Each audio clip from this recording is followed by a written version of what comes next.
te vas a morir igual. Eso ya lo sabes y no es un problema. La clave está en preguntarse cómo estás viviendo, porque lo que haces hoy impacta en tu futuro. Escucha bien, envejecemos según cómo hemos vivido. En el episodio de hoy hablamos de las pautas para un envejecimiento saludable.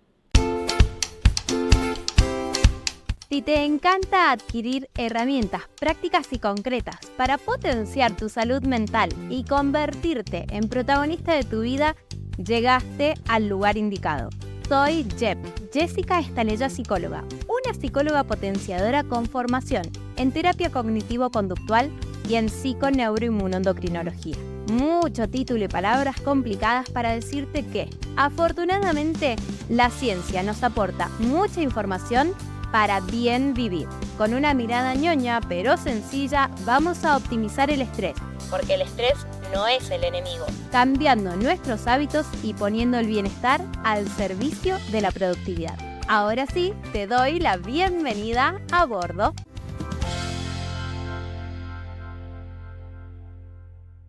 ¿Cuánto nos quejamos o evitamos pensar, hablar de nuestra propia vejez, como si nos creyéramos inmortales, eternos?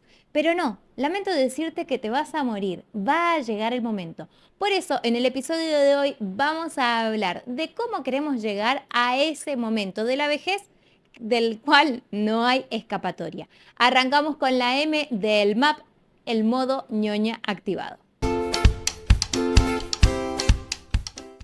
Bueno, en primer lugar, quiero decirte que trabajemos un poquito acerca del término vejez.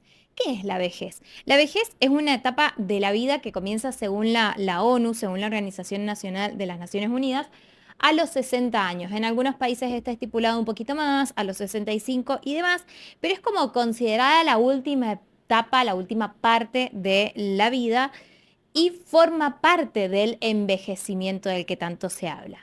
El adulto mayor, porque por ahí se le pone el adulto mayor entre comillas para no decir el viejo, no es ningún insulto, sino que es una etapa de la vida como la niñez, como la adolescencia, como la adultez y de alguna manera no tenemos que temerle. Si nosotros le tenemos miedo a llegar a esa etapa, lo único que vamos a hacer es estar contribuyendo mentalmente a que sea una etapa a la cual le tengamos rechazo, la cual neguemos, la cual le temamos, ¿sí? Sentamos cierto temor. Pero hay una frase que por ahí se la suelo escuchar a mi abuela que dice, viejos son los trapos, porque en realidad la pauta principal está en el espíritu y sobre todo en la calidad de vida que uno quiere adquirir para llegar a viejos, ¿no? No es que vamos a estar pensando en todo lo que tengo que hacer es para cuando yo tenga más de 60, 70, 80, 90, a los años que llegues, pero sí es cierto que cuando lleguemos a esa edad no hay marcha atrás y lo que estamos haciendo con nuestro propio organismo es generar un sustento firme, consolidado, sólido y saludable para poder enfrentar esa última etapa de vida sin achaques, sin enfermedades crónicas, sin deterioro cognitivo, emocional y demás. Entonces, si bien es un fenómeno biológico, porque afecta toda la salud física y mental, y también tiene una parte muy importante desde la parte sociológica, desde la parte de la economía, porque uno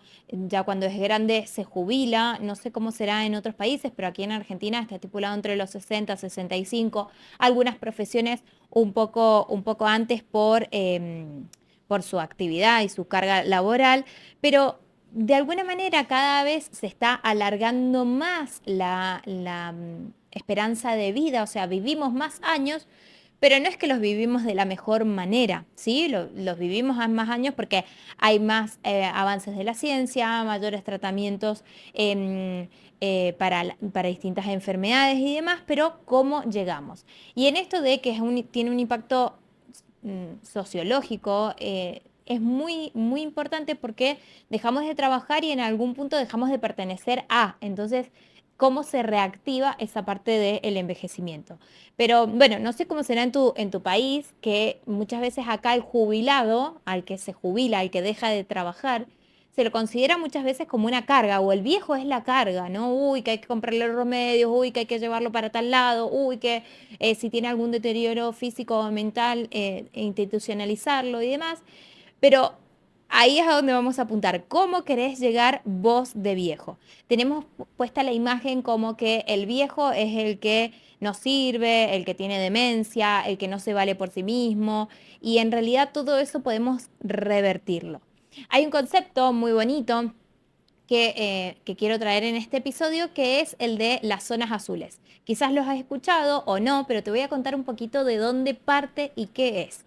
Las zonas azules son zonas a lo largo, en el ancho de todo nuestro mundo, en donde se descubrieron poblaciones de personas que vivían más de 100 años, ¿sí? De estos centenarios. Toda la investigación empezó en 1999 con un investigador, un científico de Italia, en Cerdeña, Italia, que es Gini Pes. Él empezó a estudiar aquellos lugares en donde habían personas que vivían más de 100 años y no se explicaba por qué. Y en el mapa empezó a pintarlos con puntitos y tintas azules que se fueron corriendo y por eso se le llaman zonas azules. ¿Por qué? Lo llamativo fue que, ¿por qué en estas zonas las personas vivían más de 100 años y con una excelente calidad de vida, sin deterioro físico, mental y cognitivo? Entonces decían, bueno, ¿qué pasó? Se empieza a hacer distintos estudios y estos estudios se han prolongado, incluso los últimos estudios que leí fueron del 2017. En donde se habla de 9 factores importantes que la mayoría tiene que ver en relación a la dieta y al estilo de vida que utilizaba. Te los voy a ir mencionando a cada uno, pero en la siguiente sección, en la A de algunas reflexiones al respecto, las vamos a debatir, las vamos a traer a la mesa, vamos a cuestionar algunas de estas en función de qué es lo que nos pasa hoy como sociedad y por qué nos cuesta tanto adquirir esto que en realidad puede estar a nuestro alcance o no. Ya lo vamos a ver. Hay 9 factores importantes. El primero es actividad física intensa y regular. Pero ojo, esto no es ir al gimnasio y matarte en el gimnasio, ni ir 3 veces por semana al gimnasio. Eso cuenta, por supuesto que cuenta, pero en realidad acá hablaban de una actividad física constante, regular, permanente en las actividades cotidianas.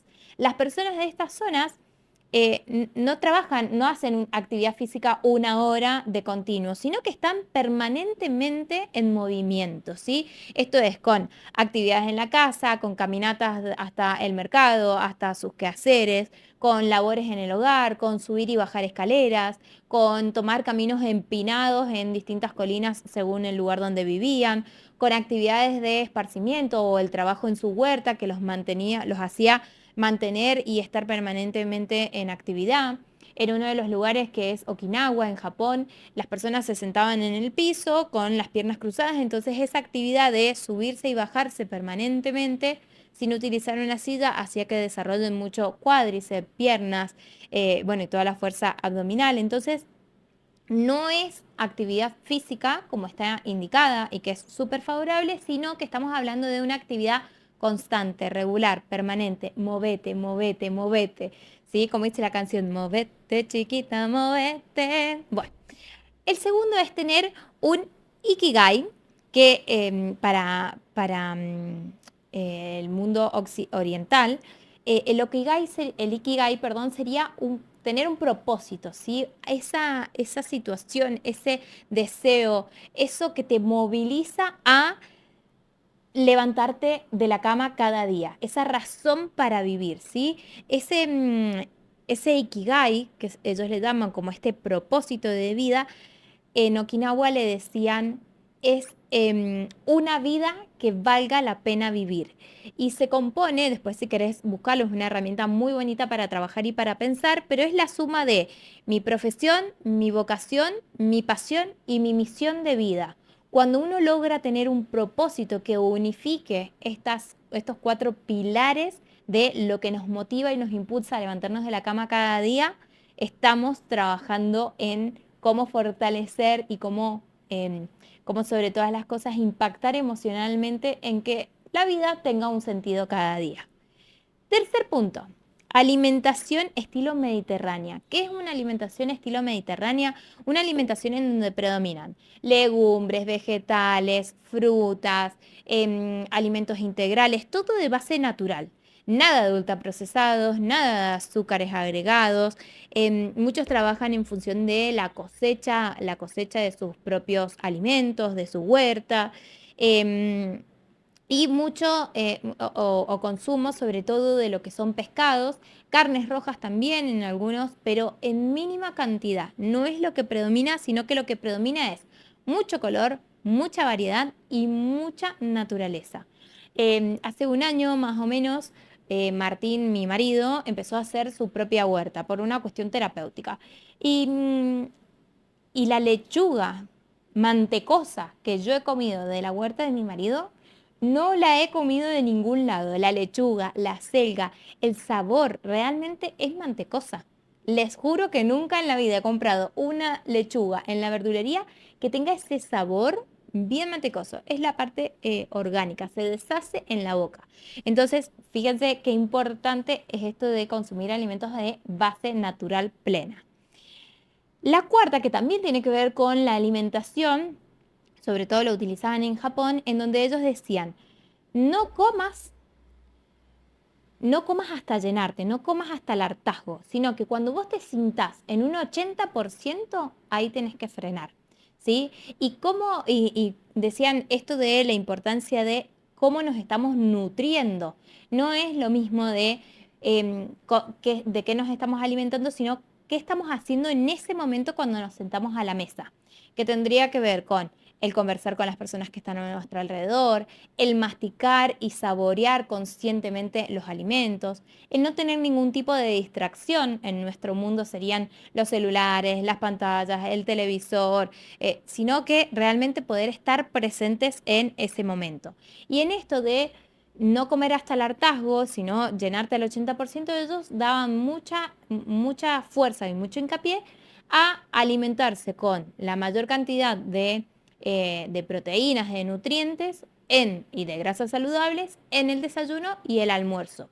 Y durante la tarde y la cena hacer comidas mucho más livianas, más frescas. El quinto punto, amo que haya aparecido, que es la reducción del estrés. El estrés lo consideran como un factor que está estrechamente vinculado a muchas enfermedades y que contribuye a un envejecimiento patológico. Entonces, ellos en todas estas zonas, cada uno optaba por una actividad que impulsara a reducir el estrés. ¿Cómo? Algunos a poder descansar y resetear el organismo en función de lo que estaba necesitando, como dormir una siesta, otros con celebrar ceremonias del té, en donde se dedicaban a cada tarde sentarse y realmente disfrutar de ese momento para estar presentes aquí y ahora. Otros lo hacían bailando para liberar todo tipo de endorfinas, otros reuniéndose con amigos. ¿Qué es lo que hacían? ¿Qué tienen en común como todas estas actividades? Es que de alguna manera lo que están haciendo es buscar que la vida no pase tan deprisa, ¿sí? Sino esto, tomárselo con más calma. No es estar en el corre y corre permanentemente, sino que realmente tiene que ver con tomarse la vida sin prisas. Y para esto uno tiene que buscar sus propios elementos para reducir, o sus propios rituales diarios para reducir esta desconexión. Si salgo un ratito y me tomo unos mates al sol, me pongo a arreglar mis plantas, o me tomo un cafecito con mi pareja o amigos para distender el día, o me saco los zapatos y camino por el pasto alrededor de mi casa para conectar con otras sensaciones y otros sentires, ¿no? Bueno, es qué maneras, qué rituales pequeños y cotidianos puedes hacer para reducir la carga y frenar y no vivir tan deprisa. El sexto tiene que ver con los vínculos familiares sólidos. En todas estas comunidades, ya te voy a contar cuáles son las 5 más importantes alrededor del mundo, en todas estas comunidades lo que le dan mucha importancia es a los vínculos familiares y sobre todo a la comunicación intergeneracional. Los viejos son considerados como una persona muy importante, a los cuales se los escucha, escuchan sus consejos, escuchan sus anécdotas, las experiencias que han vivido y realmente son muy respetados. Entonces, Los lazos familiares sólidos, fuertes y basados en el respeto y la valoración permanente son lo que realmente hacen a estas comunidades sólidas en cuanto a lazos familiares. E incluso se habla de que mantener lazos familiares saludables y sólidos puede aumentar hasta 6 años la vida. Fíjense, fíjense lo que es. Bien, el séptimo, y este es ultra controversial, y para esto tengo una aclaración, porque tanto en el libro de Dan Webner, que es quien hace una experimentación y una evaluación realmente muy grande acerca de estas sociedades, como también las investigaciones que se venían realizando previa, se habla de el consumo del vino como una bebida alcohólica de 1 o 2 copitas por día. ¿Por qué? Porque decía que de todas las personas que habían en esas comunidades, el 85%, sobre todo de los varones que habían llegado a esa edad, consumían 1 o 2 copitas de vino casero, y eso prolongaba la vida. Sin embargo, hay una controversia científica muy grande. ¿Por qué? Porque antes se consideraba que el alcohol y sobre todo el vino tinto podía tener beneficios para la salud cardiovascular y para una mayor longevidad. Pero esto era porque se consideraba que tenían antioxidantes como, ay, no me va a salir la palabra, pero era revestatol, creo, reverasratol. Ah, bueno, no me sale el componente, no lo recuerdo tan bien, pero había un componente en el vino en donde se decía que era antioxidante y que esto generaba esos beneficios. Sin embargo, y acá es donde yo tengo que hacer una salvedad y me parece como muy importante, en el 2023 la Organización Mundial de la Salud aseveró que ningún consumo de ningún nivel de alcohol puede ser beneficioso para nuestra salud. Y lo equipara con agentes adictivos, como por ejemplo puede ser el cigarrillo y la radiación, por ejemplo, que pueden generar, y de hecho hay muchas investigaciones que lo avalan, cánceres a nivel de cáncer de mama y de colon. O sea, el alcohol lo equipara con la radiación y con el tabaco, y que puede llevar a ese tipo de cánceres. Entonces, punto número 7, lo voy a tachar, lo destronamos. Tengo el aval de confirmártelo por todos los estudios. Siempre la Organización Mundial de la Salud para mí tiene la última palabra, pero como vas a escuchar, che, el vino es bueno, bueno, no, eso era lo que se consideraba antes, hoy en día está comprobado que no. El octavo es participar en grupos sociales que promuevan hábitos saludables. Los hábitos, buenos o malos, se contagian.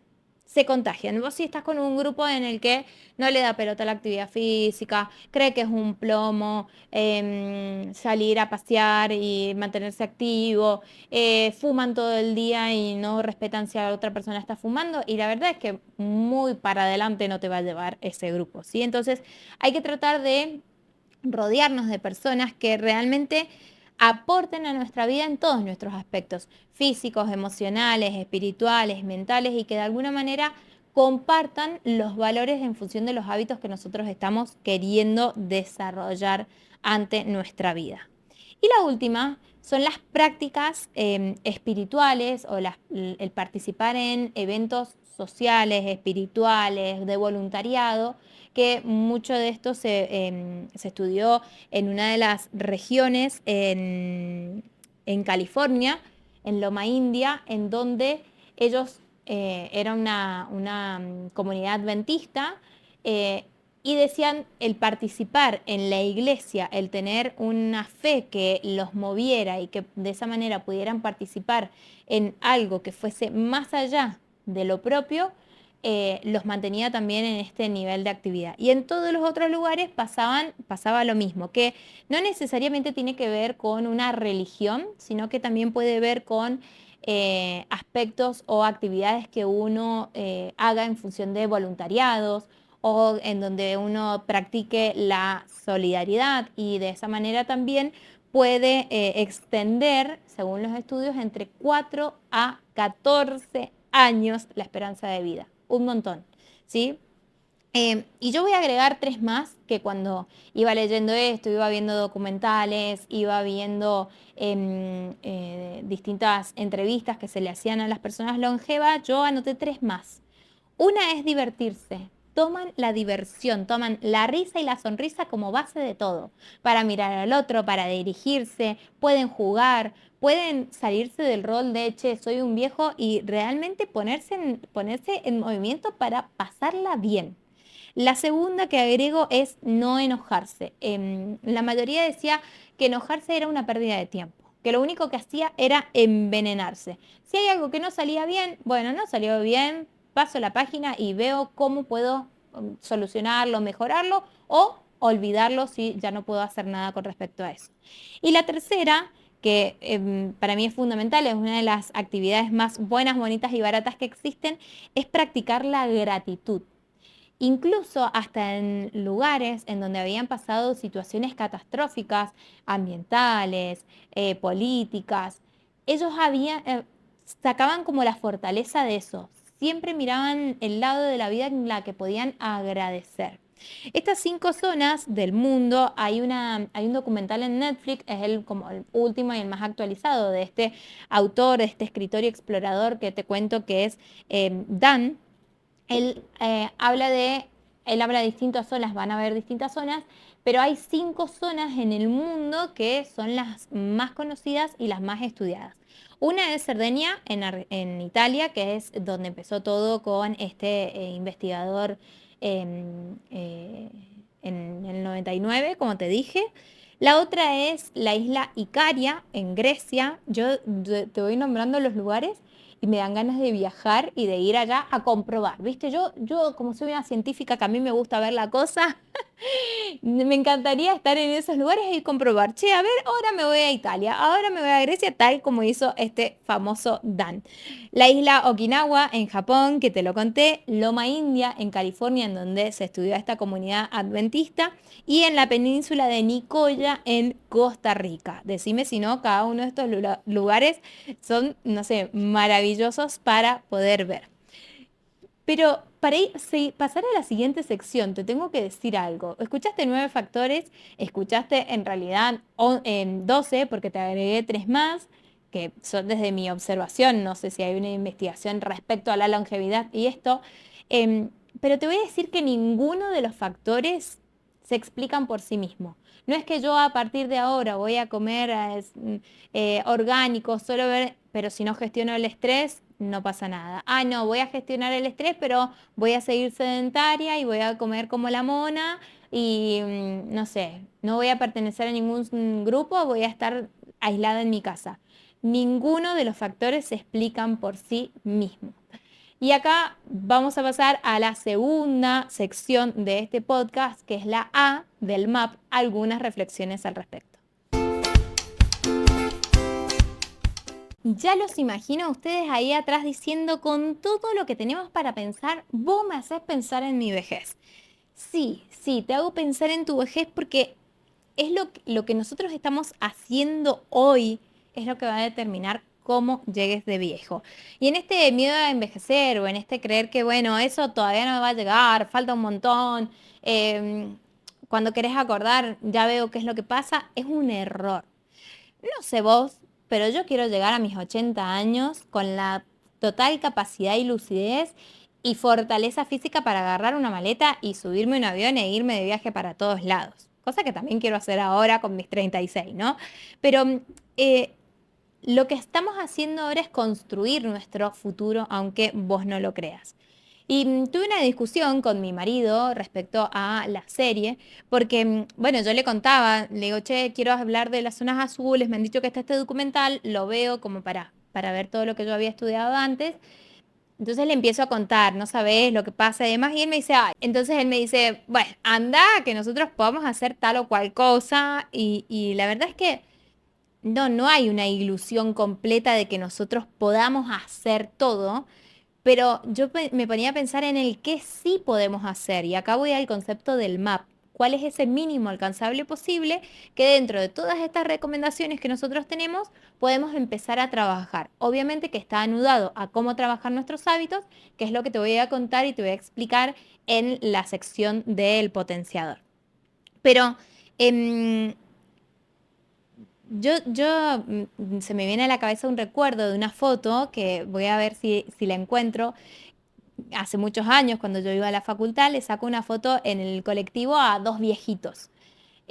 Dos viejos que se iban riendo, pero con una complicidad a las carcajadas, no les importaba nada. Ahora pienso que estuvo mal sacar esa foto, pero bueno, parece una postal. Si yo la publico, si la encuentro en Google y la publico y alguien los conoce, por favor, háganle llegar mi agradecimiento porque esa imagen me quedó como una postal así súper grabada de qué es lo que de alguna manera mantiene tan activo a una persona. Y quiero que discutamos y debatamos un poco los factores que yo te expliqué recién. ¿Por qué nos cuesta tanto todo esto? Una de las cosas que yo pienso es que vivimos en el mundo del ya, en el mundo del ya, de la inmediatez, en donde hay una dificultad de encontrar o de hacernos, no solamente de encontrar, sino de hacernos el tiempo, por ejemplo, para movernos. No para la actividad física, para movernos. Yo te lo digo y a veces tengo este relojito que me marca los pasos y a veces el mismo relojito me dice, movete. O sea, he estado sentada, no me he movido, no he activado, hago mi actividad física, pero con eso no basta. Es mucho más fácil agarrar el auto porque siempre estamos en esto. Ay, no, mejor agarro el auto, subo, me voy allá, compro, vengo, y tengo más tiempo para qué. ¿Para qué? ¿En dónde estamos realmente encontrar? O la otra, no nos hacemos el tiempo porque es real. Consumir alimentos reales necesita de mucha más capacidad de gestión, de organización, de planificación. Yo estoy haciendo una alimentación antiinflamatoria, empecé un desafío hace un par de semanas y la verdad es que me está costando muchísimo. Lo estoy cumpliendo, pero me está costando porque es como, bueno, es mucho más fácil y más rápido abrir un paquete de galletas, dárselo a los niños, o uno cortar un pan lactal, meterlo a la tostadora y demás, a que moler unas semillas, procesarla, cocinar el pan, que te salga rico, porque la verdad que en este desafío me han salido cosas espantosas, espantosas, horribles, pero es cómo quiero llegar o para qué estoy haciendo yo lo que estoy haciendo. Otra de las cosas es que tomamos lo que de alguna manera tenemos dado como si es así. A ver si me explico, porque la frase estuvo media rara formulada. Pero es como, lo que pasa, ya está, ya pasa. Entonces, seguimos adelante. Si, bueno, a todos los días almuerzo a tal hora y me siento y ponemos la mesa con mi familia y hay que comer porque hay que seguir la vida y seguimos en este corre, corre, rapidito, rapidito, rapidito, haciendo todo rapidito. Y en realidad, si empezamos a disfrutar un poco más esto de decir, che, no sé, ¿cómo te fue, hija, en la escuela? ¿Y qué hicieron? Y encontrarse con ese factor sorpresa y conversar con la otra persona, qué es lo que pasó en su día, cuáles son sus próximos desafíos, cómo se siente. A nosotros a veces nos pasa con Martín que estamos tan cansados de la noche de dormir mal. Vuelvo a esto, descansamos mal porque tenemos una bebé chiquitita y lactante. em, que a veces es, che, pasó el almuerzo y sí, el actor principal de nuestros almuerzos es Camila, con sus anécdotas y lo que vivió en el jardín y demás, pero a veces pasó la cena. Entonces esto de realmente, o esto de nos juntamos con amigos. Decime si no te juntás con amigos en donde siempre hay un celular dando vuelta en la mesa. En donde vos estás hablando, a mí me envenena, esto me envenena. En donde estás hablando con tus amigos y te dicen, sí, sí, dale, te estoy escuchando. Yo a veces me quedo callada a propósito. Es como que te estoy hablando y se me prende la vena. Y te dicen, sí, sí, te estoy escuchando en el medio de un escroleo de una red social. Entonces, estos momentos de decir, repensar cómo estamos en los momentos en los que estamos, qué hacemos en esos momentos en donde hay tantas distracciones o interacciones en lazos familiares, en lazos sociales, en lazos de amistad, que son tan importantes cultivar desde otro lugar. Y, y otro de los puntos que decía, tengo dos puntos más como a debatir y a reflexionar sobre estos nueve factores. Uno es que vivimos en un mundo donde el individualismo y el egocentrismo prima mucho. Si yo no tengo tiempo para mí, ¿cómo voy a tener tiempo para otros? ¿No? Y esta lucha constante que existe en donde nos miramos el ombligo nada más, no nos permite salir de foco y decir cómo yo puedo contribuir a otra persona y trabajar en un voluntariado o no un voluntariado. Por ejemplo, nosotros acá en casa hace mucho tiempo que hacemos las botellas de amor. No sé si se llamarán así en todos lados y si en todos lados existe, pero en Mendoza hubo un proyecto que se llama Botellas de Amor, en donde em, uno recicla el plástico en botellas bien compactas y eso se utiliza para hacer muebles, para hacer ladrillos ecológicos, para hacer un montón de cosas. Y quizás esa es una forma de practicar un voluntariado en donde hago algo bueno para el medio ambiente, bueno porque me solidarizo con otras personas que pueden reutilizar ese material y hacer cosas. Por ejemplo, los ladrillos ecológicos se utilizan para casas sociales, para viviendas sociales. Entonces, de alguna manera uno está contribuyendo y no por eso necesito tiempo en mi agenda, momentos extra, no sé, poner plata. Entonces, hay que fijarnos cómo podemos realmente salir de nuestro propio ombligo y contribuir a otra cosa que nos satisfaga, que nos genere satisfacción también por el hecho de estar contribuyendo.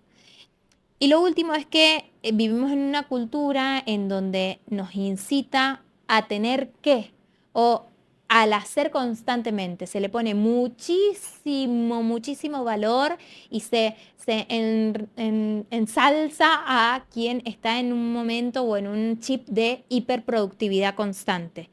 Y tenemos que empezar a centrarnos, o a mí me parece que sería como muy importante centrarnos en cómo quiero ser y cómo me quiero sentir para en función de eso hacer, ¿no? Empezar a cambiar esa pauta. Y una vez me dice mi marido, cuando discutíamos acerca de esta serie, me dice, bueno, pero ¿es necesario o es posible hacer todo lo que hacen en las zonas azules? ¿Y posible desde el vamos? No, no es tan posible. Porque es cierto que yo no voy a ir a buscar a mi hija caminando porque me tardo 1 hora 50 en llegar caminando a buscarla. O sea, hay un montón de cosas que no vamos a poder hacer, pero hay muchas otras que sí. Entonces, ¿en dónde quiero poner yo la mirada o el ojo? ¿En lo que no puedo hacer o en lo que sí puedo hacer? Y para que esto sea posible, es muy importante que vos pienses en tu map, tu mínimo alcanzable posible para poder empezar a cambiar esa vida y eso que haces día a día. ¿Cómo lo haces? A través de los hábitos. Mahatma Gandhi tiene una frase muy bonita que te la voy a leer. Dice, cuida tus pensamientos porque se convertirán en tus palabras. Cuidas tus palabras porque se convertirán en tus actos. Cuida tus actos porque se convertirán.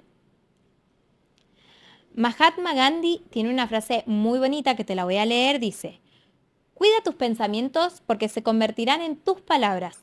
Cuida tus palabras porque se convertirán en tus actos. Cuida tus actos porque se convertirán en tus hábitos. Cuida tus hábitos porque se convertirán en tu destino. Y como te traigo esta frase tan bonita de Mahatma Gandhi, te digo que la P del potenciador tiene que ver con hábitos. En este episodio te traigo una herramienta práctica, concreta, un workbook en donde vos vas a poder empezar a trabajar en función de tus hábitos. Porque decimos, bueno, yo sé que tengo que hacer todo esto, pero me cuesta. ¿Cómo arranco? ¿Por dónde arranco? Y demás. En primer lugar, quiero decirte que hay distintas premisas para poder trabajar en un hábito, que no hay ninguna fórmula específica para todo el mundo. Cada uno tiene que ir encontrando sus maneras y su forma, que lo pequeño es muchísimo. Así hagas un cambio y digas, bueno, hoy voy a tratar de caminar 5 minutos, ya es un montón. Que las cosas no son rápidas ni sencillas, porque lo rápido y sencillo se va. Entonces, si te está costando, es que de alguna manera estás trabajando y estás tratando de hacer un cambio sostenible en el tiempo. Que todo es modificable, todo lo que pasa lo podés modificar. Esa es la gran ventaja que tenemos en función de la conducta. Lo que aprendí lo puedo desaprender para aprender cosas nuevas y todo lo que tengo en base a mis conductas lo puedo modificar y cambiar. Nada está escrito sobre rocas. Y sobre todas las cosas que hay que bancar el proceso. A veces queremos que los cambios sean ya y en realidad todo tiene su tiempo, todo tiene su proceso y hay que saber bancarlo. Entonces, yo te voy a hacer una propuesta, te voy a dar 8 pasos prácticos y bastante breves y concisos para comenzar de a poco y que puedas sostener un hábito. Un hábito sobre todo a largo plazo.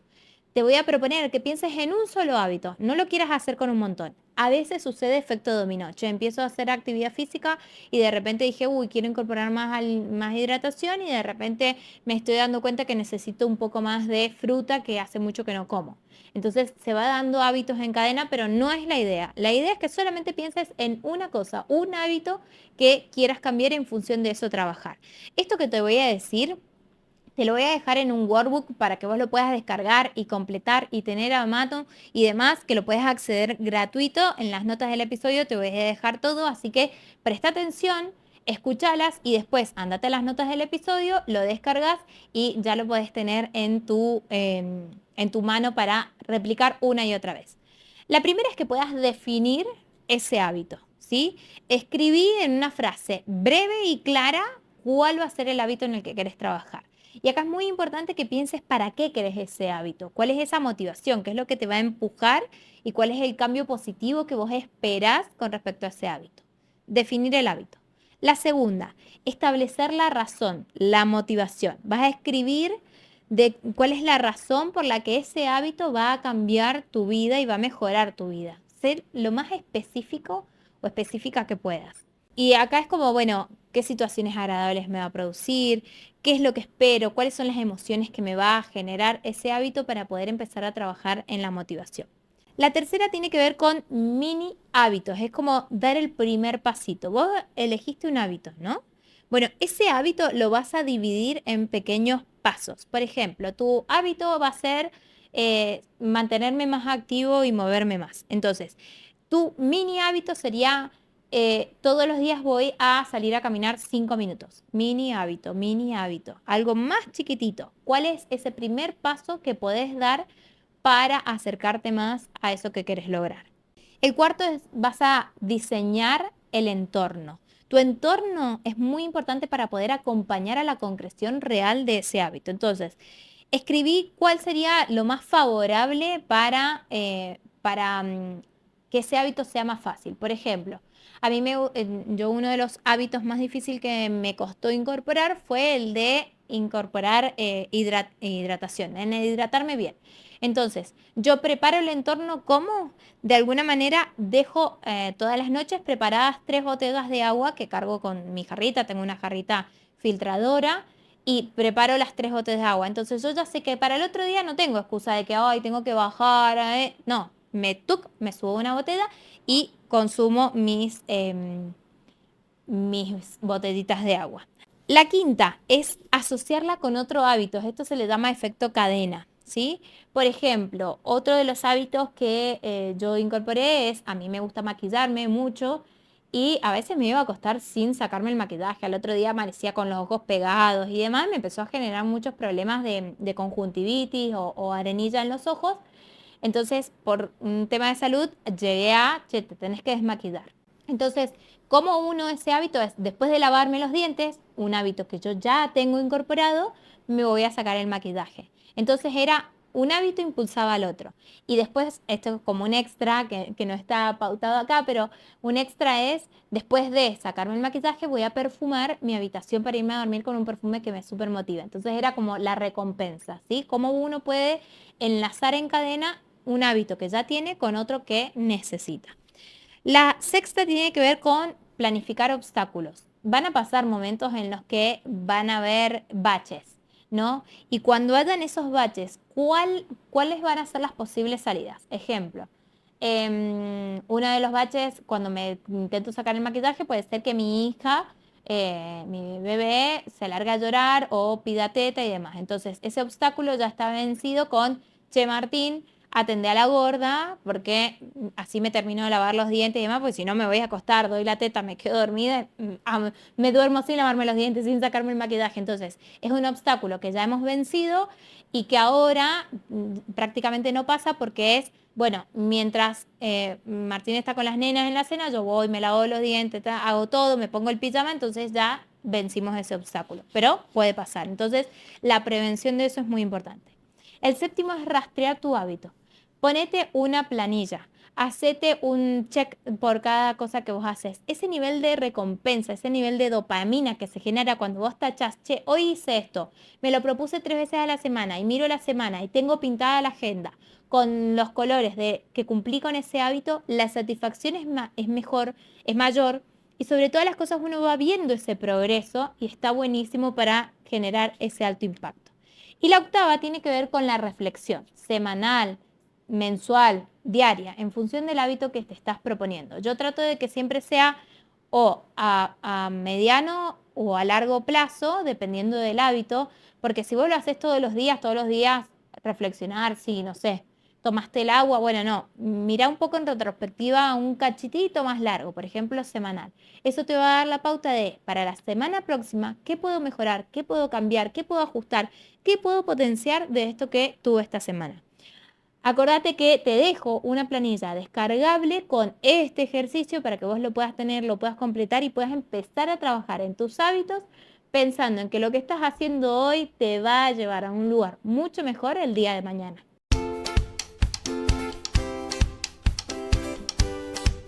Con esta información llegamos al final del episodio. Te quiero invitar porque están abiertas las puertas de Potencia tu Bienestar, este espacio gratuito que está disponible para que puedas acceder. Cada 2 meses hacemos charlas en vivo de distintos temas para seguir potenciándote.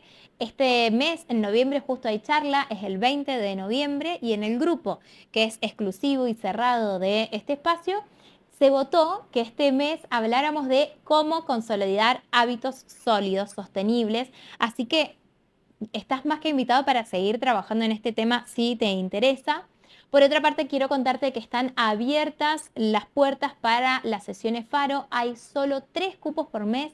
Las sesiones Faro es un abordaje individual, personalizado y súper exclusivo en donde trabajamos hábitos y concreción de proyectos desde una mirada psicológica, contemplando toda tu red PINE y sobre todas las cosas ayudándote a avanzar y a concretar esos proyectos que tenés ahí en el tintero porque no sabés cómo desarrollarlos con hábitos que sean sostenibles. Sumate al newsletter del podcast, sumate a las redes sociales, sumate a lo que te quieras sumar, descarga la planilla que te dejo para que empieces a trabajar en estos hábitos y por supuesto que son más que bienvenidos tus comentarios, tus estrellitas, tus me gustas, todo lo que quieras porque de esto nos nutrimos ambas.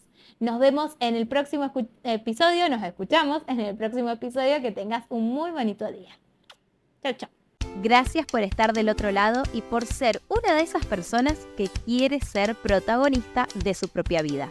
Si disfrutaste la info de este episodio, te invito a que lo compartas a través de tu red social favorita y que me etiquetes a mí y al podcast para que cada vez seamos más y nos potenciemos juntas. Me encontrás como Potenciate con Jep y el podcast Potencia tu Salud Mental. En mi página web jessicaestalella.com tenés muchos más recursos para seguir potenciándote. Hasta pronto.